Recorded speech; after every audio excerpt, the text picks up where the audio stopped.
All right, we are live, midday, RTD Live Talk, Q&A type of session. And so I have two gentlemen that I respect in this educational realm. I have in the middle, Mr. Lawrence Lepard, investment manager out of the New England area.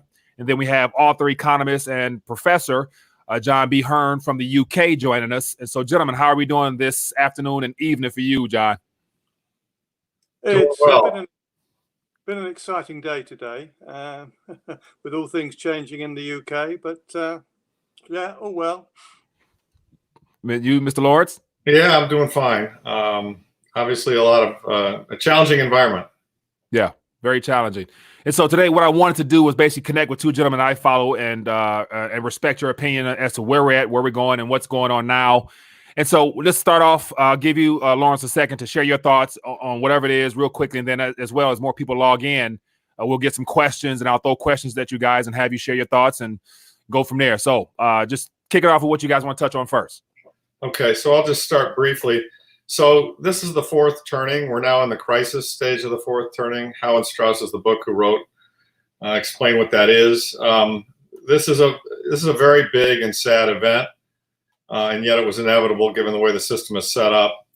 The prior fourth turnings, I mean, compare this to, shots fired at Lexington and Concord, or shots fired at Fort Sumter, or, the Japanese bomb Pearl Harbor. I mean, this is a big deal, sadly and unfortunately. The medical side of it's a big deal, but the medical side will subside. The virus will burn out. It's obviously very dangerous. However, it's not a forever condition, so that will burn itself out. Obviously, with some sad loss of life, and if people are feeling upset and sad right now, they're not alone. We all are. This is a tragedy, and yet humans can rise to the occasion in tragedies, and there are ways to deal with this. It's also an opportunity to shine and to show what badasses we can be in bad times. The economic side of it, I think it's very comparable to 1929.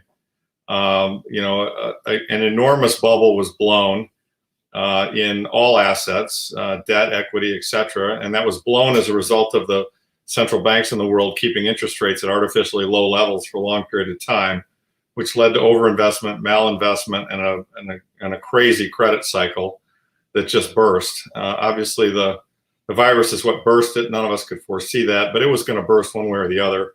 If it wasn't the virus, it would have been something else. And so I reckon that the virus was the snowflake that started the avalanche, and you can't put the avalanche back. And so there are a lot of implications that fall out of that. But I think before this is all over, bonds are going to be worthless. Equities are going to be down in real terms a great amount. And the surviving investment class, as I've told you in the past, as you guys know, in my estimation, is gold and silver miners. So that's kind of how I see it. Good deal. John, Mr. John, what are your thoughts and what are your experiences thus far over in the UK area? Well, good to hear the Austrian in you, Lawrence. Yeah, for sure. As far as the last global financial crisis is concerned, we set ourselves up through 2000 with bad regulations, securitization of assets, all the problems that were set up in the US. And we had a global financial crisis. The reaction to the global financial crisis was wrong. Interest rates shouldn't have gone down. Government shouldn't have started overspending. So there was just fiscal profligacy, low interest rates, distortions in markets. And we set ourselves up for another crisis. And this crisis could have come under many names. I suppose we got a perfect storm, didn't we? Putin and Saudi Arabia. We got China and Trump. And then the coronavirus just tipped us over. So the coronavirus is just that trigger event. It's not the cause of this crisis. It's the trigger event. And we're resetting at what will be lower levels. Bubbles of bursts. High dividends kept us running for a time compared with savings rates. But as soon as capital values start to fall, then everyone runs to the hills. And you've got a big collapse in equity markets, in asset markets. And unfortunately, we have, again, the wrong solutions to that. We've got attempts to lower interest rates further, which is another mistake. We've got lots of money being thrown in many different ways by government. And there's only three ways to finance that government spending. One is higher taxation. There's no chance of that under current circumstances. It's encouraging people to lend their money to government so that they don't spend it and government does. That won't happen either. So there is only one third alternative. That is, money will be printed and inflation will take off, and inflation will start probably within the year, perhaps 12 to 18 months. But you've got to, because inflation is going to pay for all of the things that government are promising to do now. There's no other way other than printing money. Now, in your opinion, gentlemen, is this the monetary reset occurring now? Is like, so as a result, everyone's doing the same. All responses are the same. And the Federal Reserve happens to be stabilizing and attempting to flood the world with dollars so everybody can, make good on the currency pegs and exchanges or whatnot. So when this blows through, will this result in what we would consider a reset? This is sorry, Lawrence. No, you go first. I completely agree with what you said so far. You mentioned 1929, and it is very interesting because in 1929, the bubble burst, and the Federal Reserve then, which had only been going, since 1913, made another big mistake by stopping supporting the currency, and it allowed the currency to collapse, and you had the deflation, the Great Depression. We may well get a Great Depression now, but it won't be with deflation, it'll actually be with inflation, the very opposite. So central banks know that they don't want deflation. That's why they're pumping money into the markets, and that money going into the markets will be an inflation this time. So although there are great similarities when you look at the 1929 collapse and now, the outcome will be different. The outcome now will be inflation, whereas the outcome then was deflation. Your turn, I completely agree with Professor Hearn and everything he's just said. They can't stop printing money, and the money that's gotten destroyed, the hole in the economy is so large that, in my opinion, they will not just print money, but they will print so much money that they go the other direction, and we'll have hyperinflation. Inflation will start off, and then it'll become worse and worse. Then the bond market will start to collapse. People will realize when the worst investment in this climate is going to be bonds, right? I mean, stocks are going to go down, but ultimately, in the end, stocks might hold some of their value because on the reset, on the other side, you'll still own a piece of a company. I mean, the people who own Mercedes-Benz in Germany in the 20s or Siemens, they reset on the other side, their stock had value. Bondholders are totally wiped out. And people need to understand what happens here. As inflation picks up, bondholders say, oh, this isn't good. I don't want to hold a bond. I'm going to sell it. And there's not going to be any buyer. No one else is going to want to sell it or buy it. And so the interest rates are going to go up. And so the natural buyer is going to be the government. The government says, okay, well, we can't have interest rates go up. We're going to buy that bond. Well, with what money? With money that they print. And so their balance sheet grows. And then it's a doom loop, right? I mean, they see that they're printing. We see they're printing money, and that's causing inflation. And so we sell our bonds to them. So they print more money, and that causes more inflation. And it snowballs upon itself to eventually the point where everyone says, I don't want this money because it's not buying me anything, and it's going to become worthless. And the classical British economist who discovered this, a guy named Gresham, and this is just Gresham's law. The good money drives out the bad. People realize that they're never going to be able to stop printing money. They're going to have to try and fill these holes with printed money. It's really the only tool that government has. It's like, they have a hammer, everything looks like a nail. And so as they print the money, the dollar currencies become more and more worthless. And the 5,000-year-old currency called gold holds its purchasing power. And eventually the end point of this is a reset. And I'm actually of the opinion it's going to happen pretty quickly. I think the thing is so geared, so levered. We've got the internet, everything, the time frames are shorter in today's world. I mean, this collapse, frankly, it stunned me how violent and quick this thing has been. I mean, my head's spinning, everybody's head's spinning. And so I think this could all be over by the end of the year. Now, go ahead. I'm sorry. No. So let me ask you a question. So as far as you said, equities being products or financial instruments that might do well. Now, would they still have the same level of value if the government purchased them, as if it looks like all corporations are about to be bought out and owned by the government? You want to take that one, John, or you want me to? Go ahead. Yeah, I'll go for it, Lawrence, first. Okay, so I think the equities will maintain some value. You think, what is an equity? It's a share ownership in a business that does something that has value and can earn a profit. And I mean, the good thing about one of these financial collapses, as opposed to, I mean, when Germany rolled through Holland, is that, people aren't getting killed and the assets aren't getting destroyed. It's just the currency that's getting destroyed. Mm-hmm. And if you actually look at the Weimar Germany case, it blew up in November of 23. The Reichsmark was worthless. And a guy came in named Schacht, and he totally reset it and said, this is the new Deutschmark, and we're backing it with land and gold. And very quickly, people, they tested him, but very quickly people believed in it. All the assets were still there. They got the economy going again. Now, they were so pissed off that, 7 years later, they voted for Hitler, but that's a different problem. You can reset a currency. And so I think when this currency collapses, what will happen is they'll realize, oh my God, the only way we can get anybody to trust anything is to have a new dollar or a new something or a new currency of some kind, and it's going to be gold backed. And so you can exchange it for gold at any point in time. We're not going to overprint it. And then we'll start building up again. And all the companies that did what they did, they'll get restarted. And, people will make cars, and car companies will have profits. And so car equities will increase in value.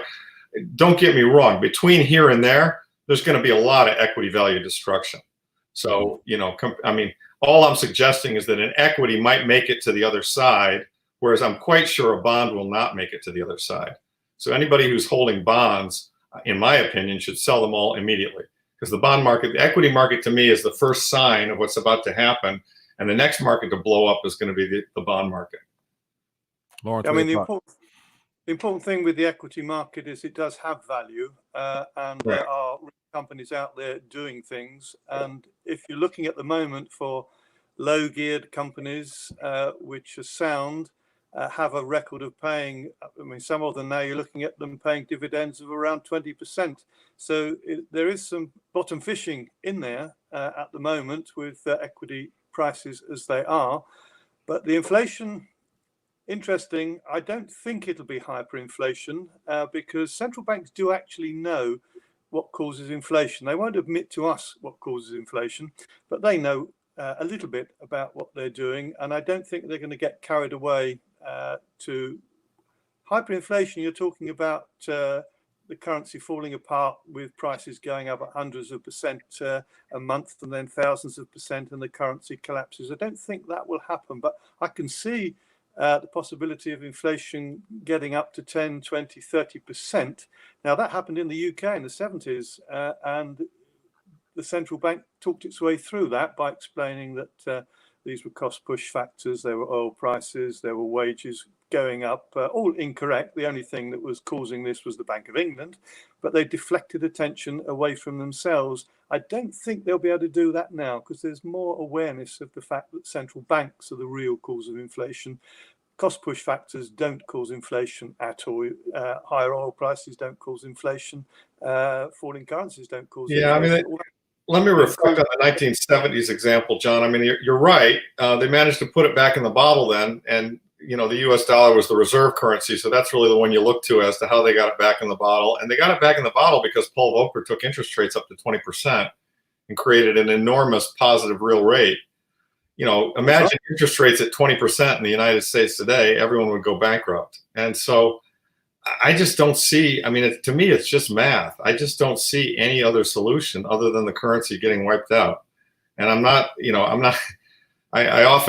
felt this way for some time now. Alistair MacLeod, who's also over in Britain, feels the same way, and others in the hard money camp feel the same way. And, I'm not happy about reporting this news. And I for a long time now, I feel like I'm the messenger who's gotten shot, but I'm doing the analysis. If you think it through, it's going to happen. And I wish it weren't, but it is. And so, we're all just individuals. I'm not Powell. I'm not running the Federal Reserve. And so, and I don't think they have they can't. You're correct. When you made the list of things they could do, they could tax more and balance the budget. Of course, we're going the opposite direction on that. They could theoretically raise inflation. We know, or interest rates. We know what that would bring. Everyone would go bankrupt. I don't think they have any choice. And I think the market will do it for them. I think there's been a fatal conceit that the central banks have made, which is that they're bigger than the markets.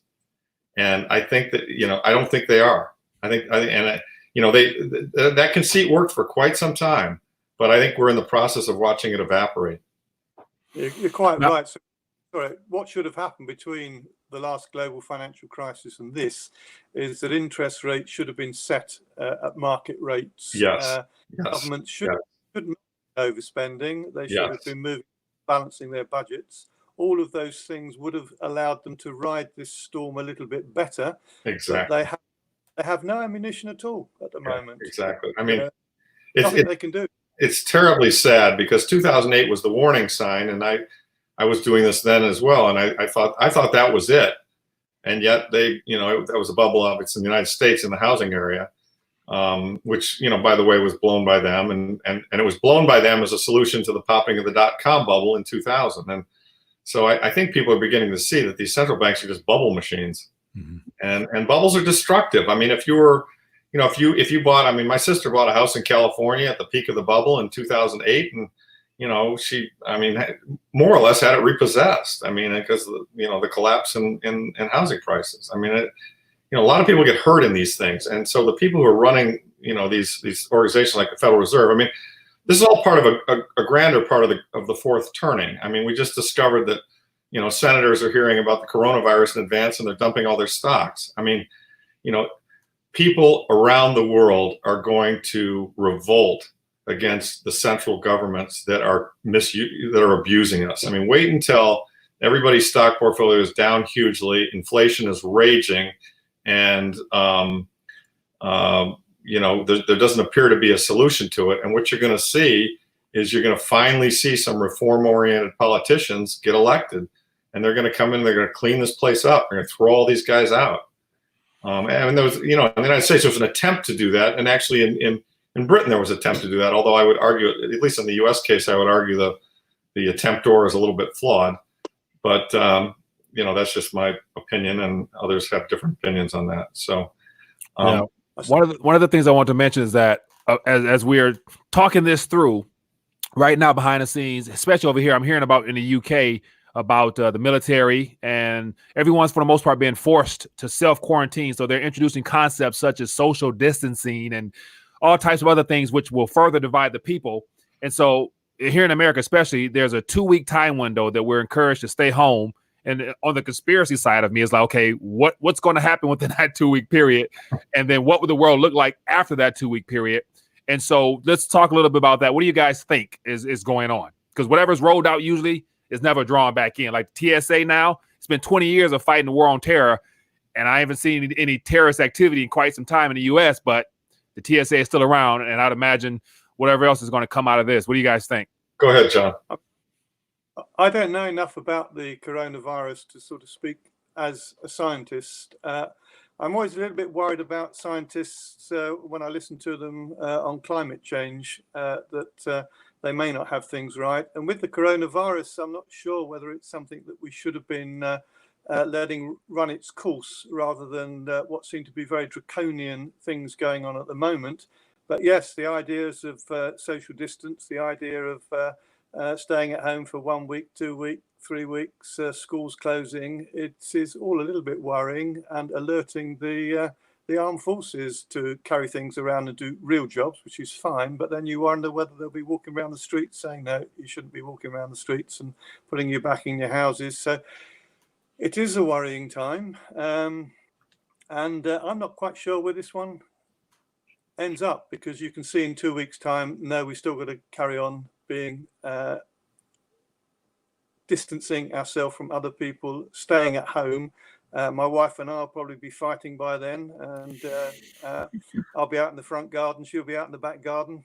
We'll be shouting over the top of the house. I don't know. But it is difficult times here, and I assume it's going to be the same in the US. And I don't know whether we're overreacting to all of this. I really don't. Yeah, I'm no fan of the government. That's pretty clear. I'm not going to comment on what they're doing right now, and the conspiracy. I mean, there are people who say that these viruses aren't something that just jumped from an animal to human beings, and I don't know. It's possible that that they were planned. It's possible they weren't. I just don't know. Mm-hmm.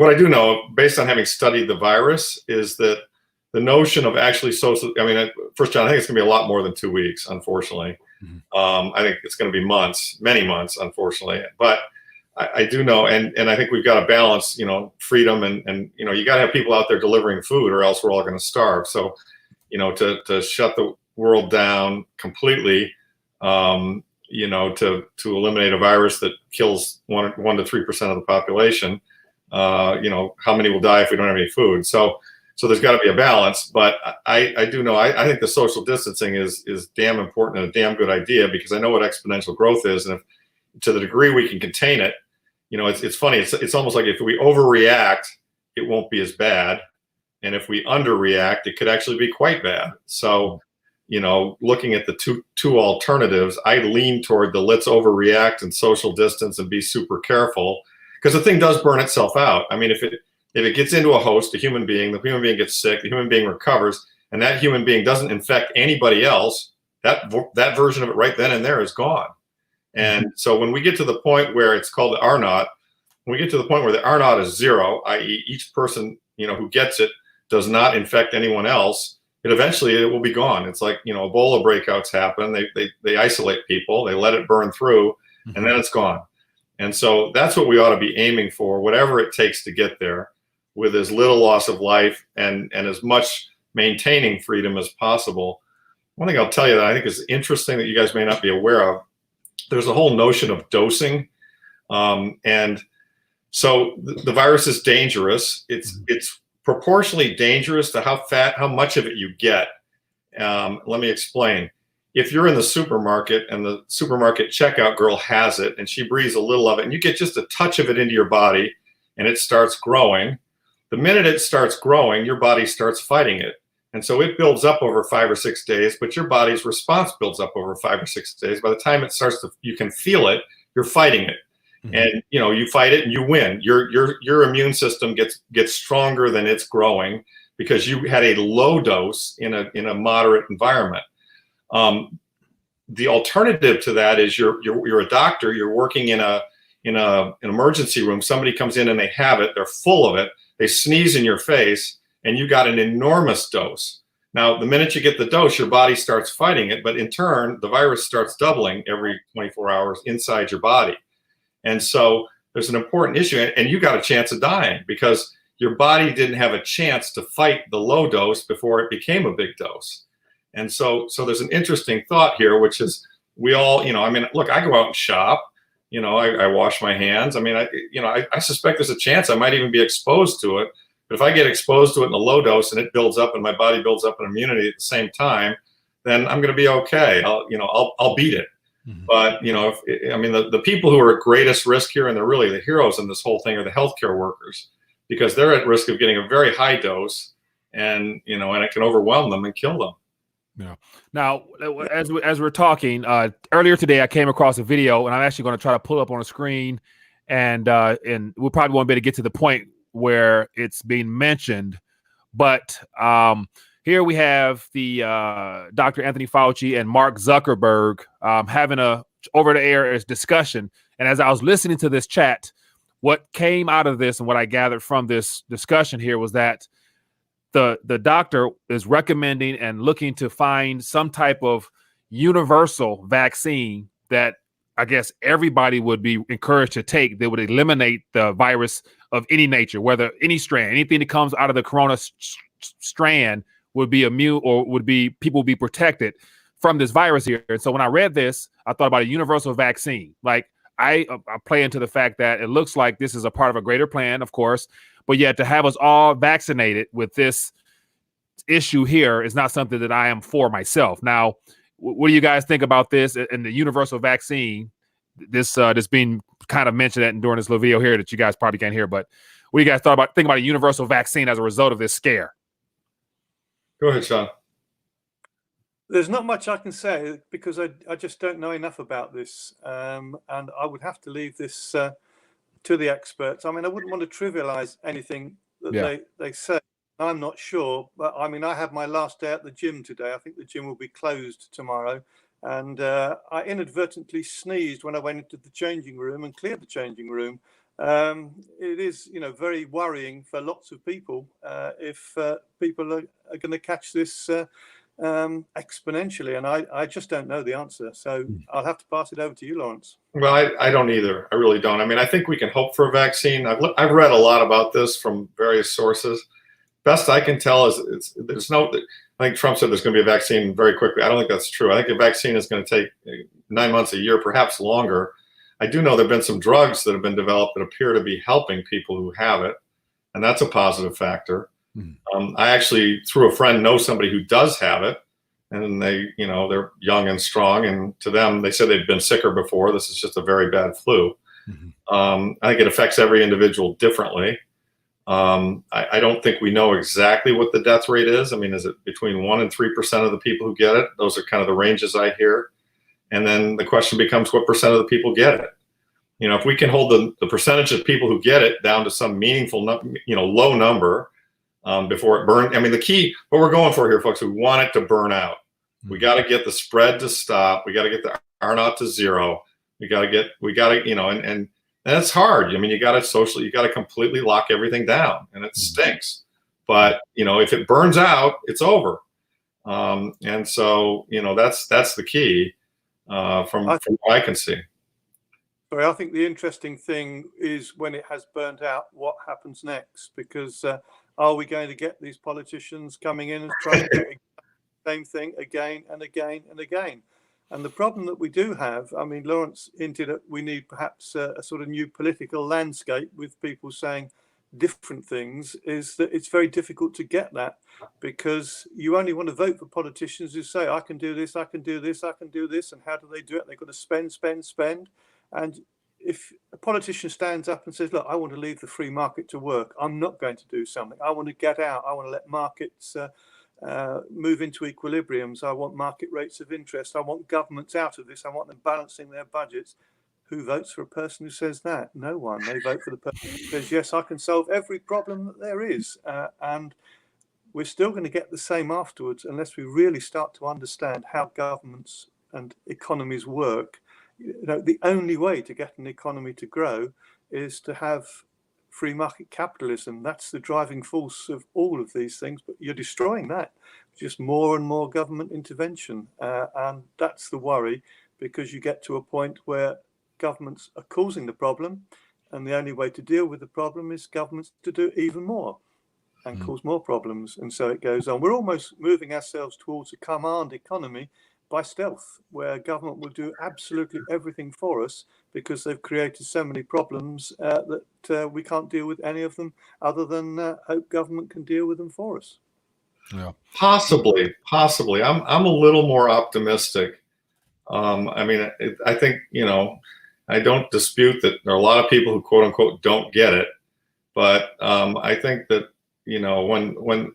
when the people who are running the show that have brought us to this place fail as spectacularly as they're about to fail, I sincerely think that, and I think, I think the average voter isn't all that smart, but they're not entirely dumb either.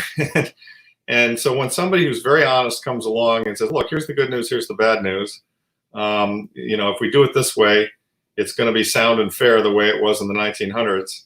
Early 1900s, and we got to set back the clock, get on a gold standard, do regulated free market capitalism. I think raw free market capitalism, with zero regulations, that's not good either. I mean, in my view, I think you need a government that you need a referee to make sure the rules are fair.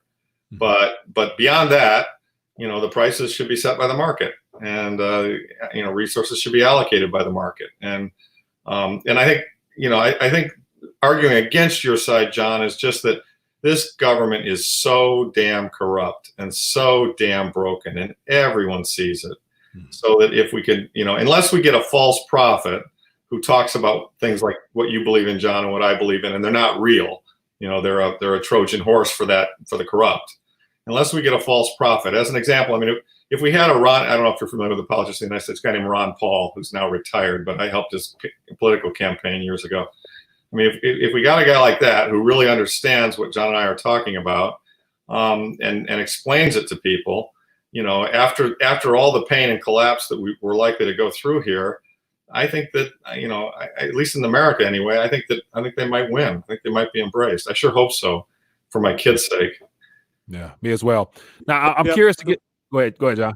Go ahead, John. So the problem that you've got is in America, you have the party in power, the Republican Party, who are supposed to be the enthusiasts for free market capitalism. In the UK, you've got the Tory party in power, the enthusiasts for free market capitalism. If they're not in power, who will be in power? The Democrats in America, the Labour Party in the UK. And the last thing they are for is free market capitalism.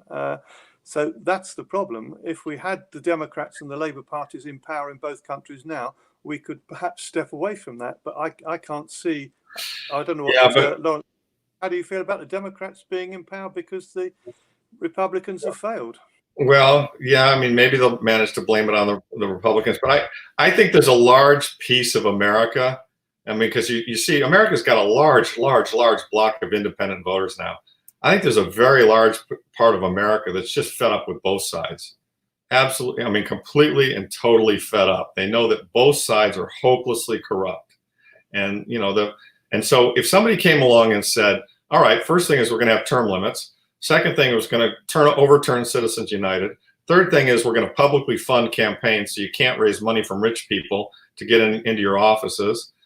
Fourth thing is we're going to say when you come out of office, you can't work for anybody that you've been regulating. You've got to basically, we'll give them a nice pension so that they're on some level, and then you got to build your own business or something else. You can't go to work for a defense contractor.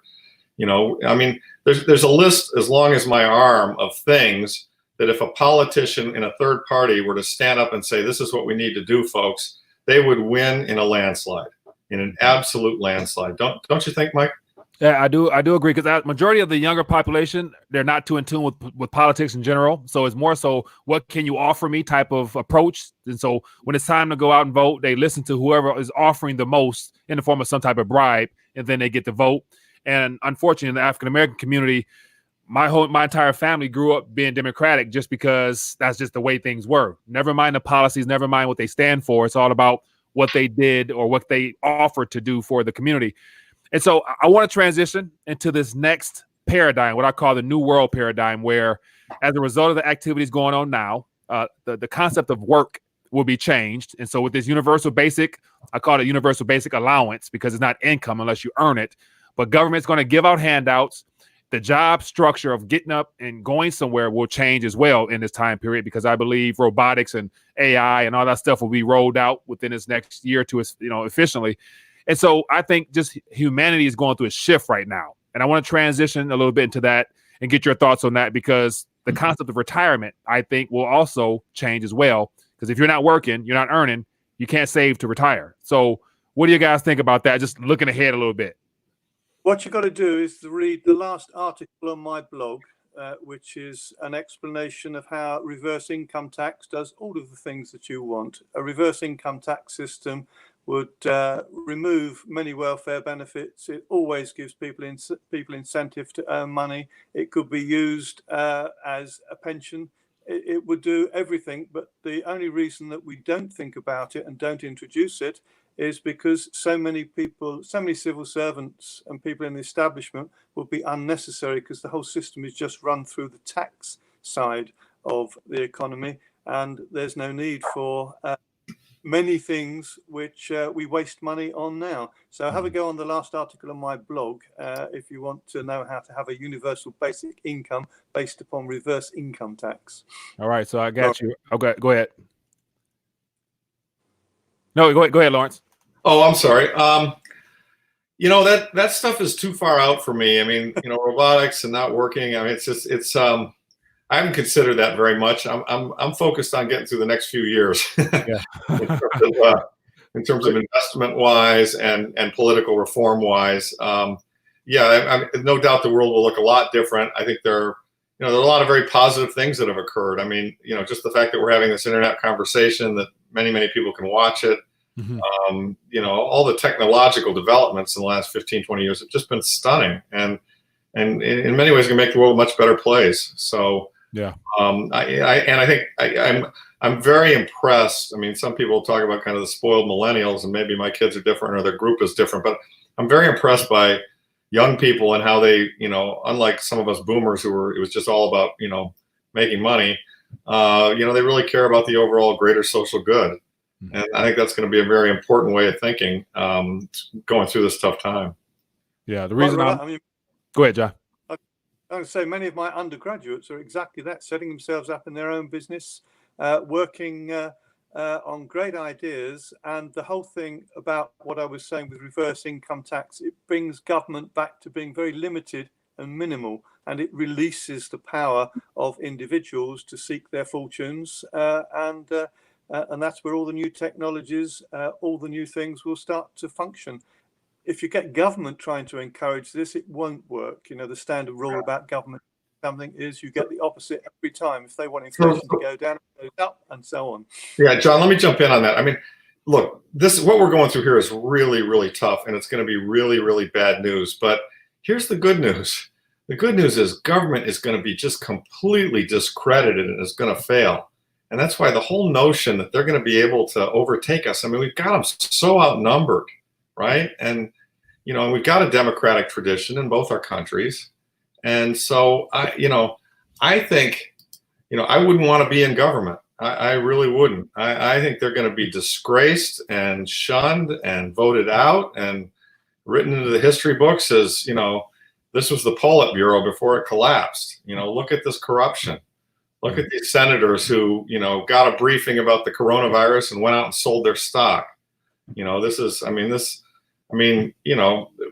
Lucky for them, it isn't 1789 and we don't have guillotines, right?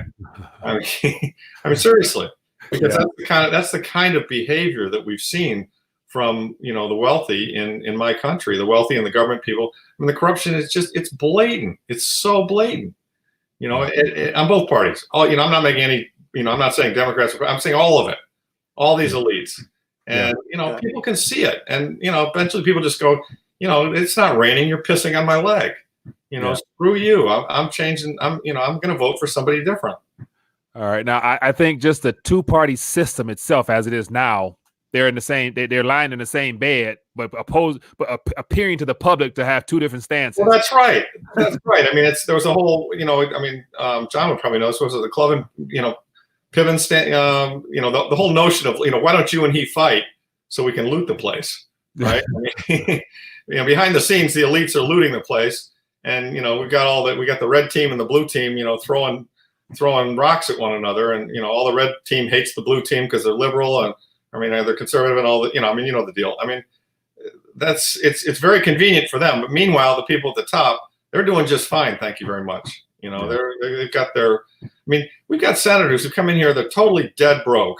And within 20 years, they're worth, 20, 30, 40, $50 million. I mean, how does that happen if they're not just corrupt as all shit? Yeah. A lot of back scratching and special interests. And then if they happen to get voted out, then they're on somebody's board. Yeah. Oh, yeah.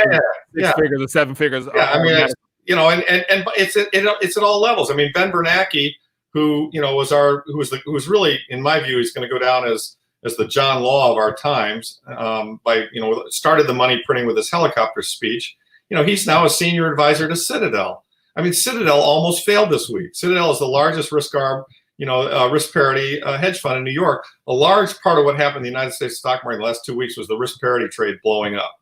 And you can bet that Ben Bernanke was in there begging Trump and, Mnuchin to figure out some way to get them money so that they didn't get totally destroyed. And I'm pretty sure that with the most recent thing that they did on Thursday night, and they were announcing things every 6 hours, and they came in with an announcement on Thursday night about another line of lending. And I'm guessing they didn't really say that much about it or where it would go, but I'll bet when we find out after the fact, that was money going to Millennium and Citadel because they were blowing up over the risk parity trade. And so for Citadel to pay Ben Bernanke millions of dollars to sit on their board, that was a good investment on their part, right? Yeah. You got an inside connection to go straight to the president next time they need trouble, and next time they have problems, and everything's going to be just fine. Exactly. And that kind of stuff needs to come out and be exposed so that the entire world sees it and understands it. Yeah. And go ahead, John. Go, John. What you had, the same thing happened last time, didn't it? Because you had Lehman failing because we're not going to support Lehman, but you had what was it, J.P. Morgan and Goldman Sachs converting. Right. Well, no, it's Morgan Stanley and Goldman Sachs. We're going to turn you into bank holding companies and give you a ton of money. It's even worse than that. you know, it's even worse that we're going to create these big loan facilities to buy assets. And John Mack, who was running Morgan Stanley, his wife got a multi-million-dollar loan to go out and buy troubled assets, and the government backed that loan. So here you are, you got a guy's wife, you know, making investments with money that she's given by the government. I mean, come on! Right after we bailed them out, and of course we bail them out, we don't put any conditions on them, and 3 months later they're paying themselves record bonuses. I have a friend who's a lawyer. He said I would love to have been working for the government when those guys came begging, because the price, you know, I mean, okay, fine, the financial system's going to blow. I mean, the story was, and I've confronted them at a seminar at HBS about this. The story was, if we don't do this stuff, the ATMs aren't going to work. It's going to be the end of the world as we know it. All right, fine. But you put us in this position, and here's what we're going to do. Yeah, we're going to bail you out, but guess what? Everybody at the top, you all resign. And by the way, your last 5 years compensation, you all give it back. And you know, we're putting in new management, new boards, government oversight, the whole 9 yards, because you guys just blew up our economy. We're not going to give you a blank check, bail you out, and then let you keep. I mean, these guys went on to become billionaires. I mean, Lloyd Blankfein was broke in 2008. He's a billionaire today as a result of that bailout. Oh, and by the way, they brought all their friends in too. You know, oh, hey, Warren Buffett, you know, you can have a nice piece of the stock. You know, we're going to reinflate the system. Don't worry. Come in here, put up some preferred stock. We need you to say some nice things about America. You know, and so you end up making a killing too. Yeah. I mean, guys, this is an insider's game. Yeah. And we all pay for it. All pay for it. The big question is, we you know that I know that. How do we get on the inside? Like, because the game's not going to change; it's going to get worse. And so, no. We don't. I don't want to get on the inside. No. Okay, but the question is, how do we educate enough people? Yeah. So that and how do we find a leader who understands this deep in their bones and is honest and is willing to go fight this shit? Yeah, I don't. If that person emerges, they're going to win in a landslide, right? Now, typically, if anybody rises up out of the ashes and presents themselves as a real agent of change, they may not make it. And so more than likely, everybody in that position will have to play ball with the big boys, or you won't have a chance. And then my generation and younger, they're going to go for whoever promises the most. So, you know, it'll be a hard fight where I don't think the younger generation have the balls to stand up to anybody and bring about change. The real change that will be needed. And I was also joking when I say about being on the inside, because I was going to transition to gold and silver. So, yeah. Go ahead, John. One of the things that Lawrence said earlier is very important, and that was the reference to a referee. What you want is governments to be referees. You don't want them to own players. You don't want to be on any sides in this. You want them to be sitting on the sidelines and making sure that everything is fair and there are level playing fields. Now, those are the problems that you've got, and it's going to be very difficult. As you said, Mike, it's a two-party system. It's a two-party system in both countries. If you take away the two-party system, you've got a big vacuum, and you're looking to who's going to fill that. Are you going to actually change the minds of one of those two parties to do the right thing, or is there someone out there who can step in the middle and deal with this vacuum? I'm not sure that there is in either country, but we can keep our fingers crossed, can't we? Yeah, I think the education system has done a good job of dumbing down the masses to where majority of people don't really know the current freedoms we have, and that's why I think it's going to be easier to be, you know, taken from us in this next decade, especially as a result of everybody cramming to whoever offers the best solutions for their pain. But I want to move on to gold and silver. And so right now, I'm not sure, John, in the UK, I imagine it's not easy to go down to your local coin shop and get you some gold and silver if you wanted to do such. And so here it's a scramble. It's not really, you know, you can't really source it as easy. And so the ratio is 1 to 120, 1 to 1, you know, so gold and silver right now, spot price and the market price, or the ability to get in your hand price, is a big distortion. Does that matter at this point? Anybody? I'm sorry. Go ahead, John. I'm just responding to somebody who texted me something. Right. I mean, as far as gold is concerned, it's a safe haven during these times. And unfortunately, it's going to be a bubble as well, because if everyone runs into a safe haven of gold and silver, you get that bubble. And you can't, as everyone says, at the end of the day, eat gold, wear gold, do anything with gold other than hope that it holds value. And something was said earlier, and I would think that over the longer term, it would be much more promising to be looking at equities now and looking at companies with good records and companies that are going to pay dividends, because you can at least earn an income from those dividends. You can't earn an income from gold, and gold probably at the prices that we're going to see over the next few weeks will turn down again. So I wouldn't be advising necessarily to go in there. Wouldn't be advising to go into cryptocurrencies. Wouldn't be advising to go into Bitcoin. The only things one can really look to is real things, and they've got to be ownership of assets of one sort or another that are likely to derive you incomes into the future, rather than just going for capital gains. Interesting. Now, for me, my personal opinion is that, like, as this thing blows in, as we get into the midst of it and come out on the other side, I think gold and cryptos, especially because of what's going to happen in the central bank realm, all that currency will be absorbed into tangible assets, including gold, real estate, art. That's all going to be reflected in the price at the very end of this. And I believe that gold, is like always, will be something that will be a wealth preservation tool to get you through the other side. Now, whatever currency the issue is at that point, you'll probably have to get out into that next currency. But I think you'll have something to get into as opposed to not having anything. And then as far as those companies are concerned, unless you're knowledgeable and actually know what you're shopping for, it's one of the things where majority of the population don't know anything about actively investing. They're all passive and just let somebody else do it for them. So I think gold is just a safe play because it's not going anywhere. It's going to be around, and I think it's going to be reflective of the price after all this blows through, personally. Yeah. So gold is 5,000-year-old money, and it's base money. It will always be money. It's kind of, I think it's in our DNA. And so I differ with the professor's view on it. It doesn't earn any interest, but it shouldn't. It's the superior defensible medium of exchange. It has been for a long time. So, and I don't think it's ever a bad time to buy it. Could it go a little bit lower? Sure. I mean, it's kind of flat on the year, and it's down maybe 10%, 12% from its high a little earlier this year. And that's all because the world's faced a global margin call, and it's very liquid. But you said yourself, because you said medium of exchange, and that's what gold isn't. It's certainly an investment. But you referred to it as a medium of exchange, and you can't use gold as a medium of exchange, can you? Because its value is changing. You want to hold on to it. You don't want to use it in terms of buying things. Well, no, that's either whether you're saving, that's your time preference, whether you're saving or whether you're disinvesting. I mean, and obviously, carrying around gold coins isn't practical, but if you had a currency that's exchangeable into a gold coin, then you effectively, your currency, which is the paper that you hand to somebody, is the medium of exchange. What's that? You're talking about a gold standard. You're not talking about people themselves. Exactly. Obviously, I mean, it's impractical to carry to deal in gold coins.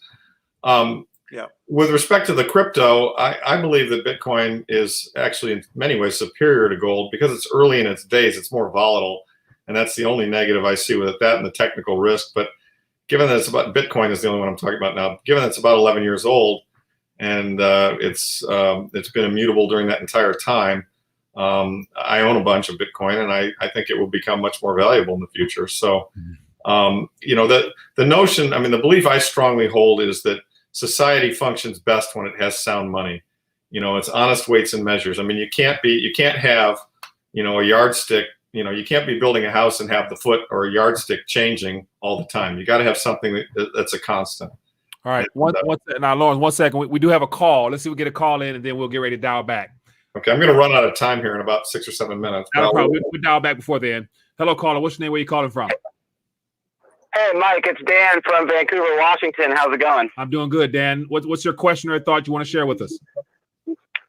So, I just wanted to comment on the gold conversation you guys are having, especially about the comment of gold going into a bubble. I think that's a little... Well, I think the timeline for that is going to be very long. I think that the traditional portfolio of 60-40 is coming to an end as we see stocks and bonds continue to sell off simultaneously. And as people realize they cannot run to treasuries or any government bond for that matter for safety, I think they're going to go back to where they always go. And I think the same is true for any commodity, and that we probably will head into commodity bubbles. But I think that bull run in commodities will last for a decade or more. And even if gold moonshots and goes into a hyper bubble, I mean, even if you sell it, you're not going to make a bunch of money because of capital gains. I mean, the whole point of gold is just to preserve what you already have. It's not to make a killing or anything like that. I don't know what the laws are in UK, but here in the United States, you pay an extra tax on gold. It's not just capital gains. It's a collector's coin tax and all these things. So if anyone out there is buying gold hoping they're going to just, they're 100% in gold hoping they're going to sell it and become rich, I think that's a very poor view, and you're probably going to get hurt. Yeah. But definitely, I expect there to be a return of, the ratio, the Dow to gold ratio. I think that's going to get closer and closer to 1, 2, or 3. And whether that's gold going to 10,000 and the Dow going to 10,000 or some other numbers. But I think that precious metals are going to, at least the U.S. dollar and all other currencies are going to be devalued against gold at some point again in the future. I doubt there'll ever be a gold standard, but we're either going total dystopia, where the governments have digital cryptocurrencies and we're all screwed with negative rates for the next 10 years, or they are going to devalue currencies against gold again, like they have always done in the past. Yeah. They always do that. And that just seems like that's what's coming. So all right. Thanks for the show, guys. I appreciate it. Appreciate you for sharing your insights. Thank you, my friend. So yeah, so not much of a question, but it's some insight to add along with us. So but we're approaching the 50-minute mark, so I want to be respectful of everybody's time. And so, gentlemen, I want to just dial back. Any last thoughts to leave us with? I definitely enjoyed hearing from you two and learning myself, and I'm sure the viewers did as well. Wish we could have took more calls, but maybe next time. So any last thoughts, gentlemen, before we sign off for today? A quick one from me. I wish central banks would actually stabilize currencies. They can do it. And if they stabilize currencies and if they let interest rates alone, don't manipulate interest rates, just stabilize currencies. And that means supplying a quantity which grows just a little bit faster than the rate of growth of output. And then governments step back, balance your budgets, and the economy will fly. But we just rely too much on governments doing things they can't do. Yeah, good point. I would just say on gold that it could get overvalued relative to a sound currency. It by definition can't get overvalued relative to an unsound currency. And really, gold isn't going up in value. What's happening is the dollar is collapsing in value. Gold's just an ounce is an ounce. And so the issue is, what's the base money numeraire that the world is going to use in which to construct the system? And for hundreds of years, and during the period when some of the greatest increases in overall well-being and human lifestyle occurred, we were on gold standard. The 1700s, the 1800s, the 1900s. We kind of slipped off of it a little bit in the 30s when we and with Bretton Woods when we went to $1, which was theoretically gold-backed standard, and then we completely kicked it out in '71 when Nixon told the French that they couldn't have their gold. So, to me, gold is and always will be base money. You don't buy it to make a lot of money, but in dollar terms, if you buy it today, I think you're going to make a lot of dollars because I think the dollar is going to collapse. I think the system is designed such that a complete and total collapse of the dollar is a virtual certainty within 2 or 3 years at the most. And I actually probably think it might happen this year. That's my view. Yeah. All right, gentlemen. Well, thank you once again for taking time out of your days to join us here on RTD. And definitely the show is called Rethinking a Dollar because I believe everyone is rethinking a lot of things right now. And definitely gold can be a great mechanism to get you through. And then on the other side, we worry about, what happens on the other side. But John, Hearn, I appreciate you for taking time to join us from the UK, and Lawrence from the northeastern atmosphere of the US. Thanks for you guys joining us. If you've enjoyed this, definitely give us a thumb up, share this video, and visit all these gentlemen. I'll put their Twitter information beneath here so you can follow their work and connect with them via Twitter. So other than that, gentlemen, enjoy the rest of your day and look forward to talking to you guys soon.